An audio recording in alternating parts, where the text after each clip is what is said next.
โอ้ยเมื่อยกับเมื่อยยังสิมาแย่กับชีวิตครูอีกบ่น้อบอกให้มันสู้มันก็บ่สู้โอ้ยนอนอก็เป็นอย่างนั้นอายชีวิตลำบากแน่กะทนเอา แต่สำหรับเรื่องของเฮามื้อนี้เบิดห่วงแล้วจ้าเพราะว่าน้องได้ของดีมาให้แล้ว โอ้ขั้นสั้นบักทิศออกศึกถึงเวลาลุกสู้กับชีวิตคู่ได้แล้วครับลุกพลังหนุ่มที่ลับไหลคืนความเร้าใจสู้ชายชาตรีให้มีชีวิตชีวาอีกครั้งหลังจากแล้วกิจกรรมท่านจะบ่เมื่อยบ่เพลีย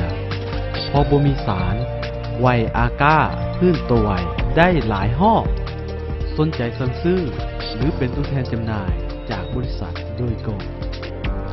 โทรศัพท์020 97272999ต่อไปนี่ชีวิตอายสิบ่มีคำว่าลงอีกแล้ว มั่นใจในความเป็นสายไซดับเบิลแม็ก กาแฟดับเบิลแม็ก